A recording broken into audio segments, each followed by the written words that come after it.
अस्सलाम वालेकुम, खुश आमदीद कहता हूँ आपको बिजनेस स्कूल यूट्यूब चैनल पे। munzirwaqas एक दफ़ा फिर से आपकी खिदमत में हाजिर है। दोस्तों, क्या आपके पास पुराने ज़माने का टेलीविज़न मौजूद है? अगर मौजूद है तो खुश हो जाइए, आप बनने वाले हैं करोड़पति।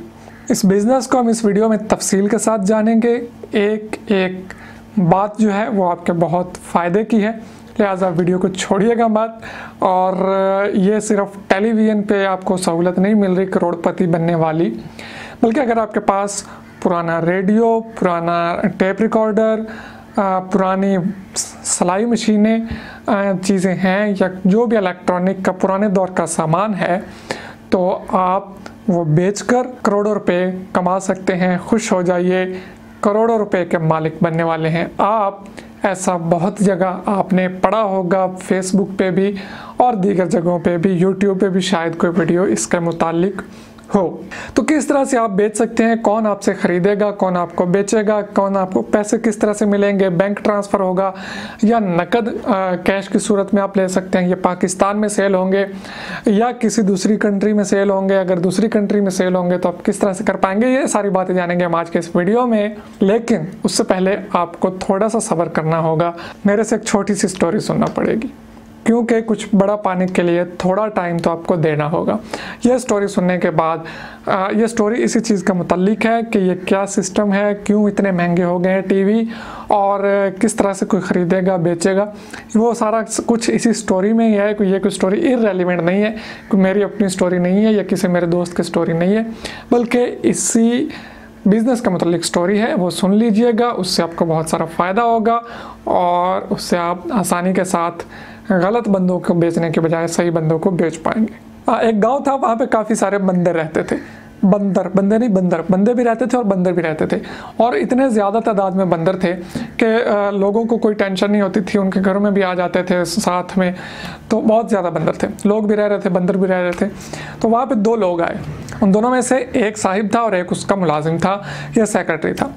उन्होंने गांव वालों को आके कहा कि हम किसी कंट्री से आए हैं, फॉरेन कंट्री से, और मेडिकल डिपार्टमेंट से हैं हम। हमें कुछ बंदरों की तलाश है जिनसे कुछ बहुत अहम चीज़ निकलती है और उससे मेडिसिन तैयार होती है। वो मेडिसिन बहुत महंगी होती है, लिहाजा बंदर हमें चाहिए और ख़ास किस्म के बंदर चाहिए। ऐसे बंदर चाहिए जिनकी कमर के पसली के पास स्याह रंग का एक गोल मटोल निशान बना हो। तो वो अगर आप बंदर देंगे तो हम आपसे 20,000 रुपये का एक बंदर ख़रीद लेंगे। अब उन्होंने कहा ये तो बात ही कोई नहीं, बंदर तो हमारे पास बेतहाशा हैं। उन्होंने बंदर ढूंढने शुरू कर दिए। पहले 2-3 दिन तो उन्हें कोई ऐसा बंदर नहीं मिला जिस पे कोई स्याह रंग का धब्बा पड़ा हो एक मखसूस जगह पे। तो आखिरकार 3-4 दिन ढूंढने के बाद उन्हें ऐसे बंदर मिलना शुरू हो गए कहीं कहीं से जिनके ऊपर स्याह रंग का धब्बा था। लोग उन्हें पकड़ के लाते, उन लोगों को बेचते, 20,000 रुपये लेते और मौज मारते। उनके पास कौन सा बंदरों की कमी थी, तो उन्होंने कहा ये अच्छा बिजनेस है, 20,000 रुपये में हम एक आम सा बंदर पकड़ के दे देते हैं, तो हमारा क्या नुकसान है। अच्छा, उन्होंने जब बंदर बेचे, कुछ 40-50 बंदर ऐसा होगा जिसकी कमर पे निशान था, और उसके बाद वो बंदर ख़त्म हो गए। अब लोग परेशान हो गए कि बंदर तो ख़त्म हो गए हैं, अब हम क्या बेचेंगे। तो उन्होंने भी कहा कि हमें मज़ीद बंदरों की ज़रूरत है। बहरहाल हम मज़ीद पीछे से कंपनी से रब्ता करते हैं। तो उसके बाद उन्होंने कंपनी से रब्ता किया और उन्हें कहा कि जो आम बंदर हैं हम वो भी ख़रीद लेंगे, लेकिन वो हम सिर्फ 5,000 रुपये का ख़रीदेंगे, क्योंकि उसकी वो इतनी कीमती दवाई नहीं बनती, आम से दवाई बनती है। गाँव वालों ने कहा चलें ये कौन सा बड़ी बात है, ये तो आसान हो गया काम। उन्होंने वहाँ से बंदर पकड़े 5,000 रुपये एक बंदर के लिए, और बंदर पकड़ के उन्हें दे दिए। यहाँ तक कि गाँव से बंदर ख़त्म हो गए और वो दोनों साहिब और मालिक थे। उन्होंने बंदरों को वहीं पे एक साइड पे जंगल में पिंजरों में बंद किया और वहाँ पे रख दिया। अब 15-20 दिनों बाद फिर से उसका जो मुलाजिम है, सेक्रेटरी था, वो आया और उसने गांव वालों से कहा कि बंदर जो हैं अब मज़ीद कीमती हो गए हैं। एक बंदर जो है वो 1 करोड़ रुपए का मिलेगा, हम ख़रीदेंगे, जिसके वैसा ही निशान होना ज़रूरी है। अब गांव वालों ने सोचा कि यहाँ पर तो कोई बंदर बचा ही नहीं, सारे तो हमने बेच दिए 20,000 के हिसाब से।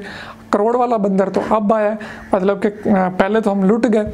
तो वो बड़े परेशान हुए। उन्होंने कहा कि यार ये तो आपने हमारे साथ गलत किया है, हमारे पास तो अब बंदर हैं ही नहीं। तो उस बंदे ने कहा कि मैं आपको एक राज की बात बताता हूँ कि वो बंदर अभी तक हमने यही जंगल में रखे हुए हैं, उनको हमने लेके जाना है। तो मेरा मालिक अभी उधर ही है, तो मैं आपके साथ एक काम कर सकता हूँ कि कुछ और बंदर भी दूसरे शहरों से भी हमने पकड़े हैं, ब्लैक निशान वाले, कुछ आपसे लिए थे। इस तरह से अभी बंदर जो हमने ख़रीदे थे वो यहीं पे एक जंगल में हमने रखे हुए हैं। तो अगर आप चाहें तो मैं आपको एक बंदर 5 लाख का दे दूंगा, आप वो बंदर खरीदिए, 15 दिनों के बाद मेरा मालिक आएगा, मैं फ़रार हो जाऊंगा क्योंकि मैं तो गद्दारी कर रहा हूँ, बेईमानी कर रहा हूँ। तो मेरा मालिक आएगा और वो आपसे 1 करोड़ रुपए का एक बंदर खरीद लेगा। अब गांव वालों ने सोचा कि अच्छी बात है, पहले भी ये सच्चे हैं, पहले इन्हें ज़रूरत थी, इन्होंने 20,000 का भी बंदर ख़रीदा है, अब इन्हें मज़ीद ज़रूरत है और बंदर हैं भी महंगे, करोड़ रुपए का हमारा बंदर बिकेगा। तो उन्होंने सब कुछ जो उनके पास ज़मीनें, जायदादें, ज़ेवरात, जो कुछ वो कर सकते थे, उन्होंने पैसे इकट्ठे किए और उस बंदे से स्याह निशान वाले बंदर 5 लाख रुपए के हिसाब से एक बंदर खरीदना शुरू कर दिया। 10 दिनों के अंदर अंदर उसने तकरीबन जितने भी बंदर थे सारे उनको बेचे और ख़ुद वहाँ से चला गया। अब गांव वाले बड़े खुश कि हमारे पास स्याह निशान वाले बेशुमार बंदर मौजूद हैं, ये 1 करोड़ रुपए का बंदर हम बेचेंगे, 5 लाख रुपए का सिर्फ हमने ख़रीदा है, तो हम तो रातों रात अमीर हो जाएंगे। 15 दिन गुजरे लेकिन बंदर ख़रीदने वाला शख्स ना आया। 20 दिन गुजर गए, 25 दिन गुजर गए, इसी तरह से 6 महीने गुजर गए।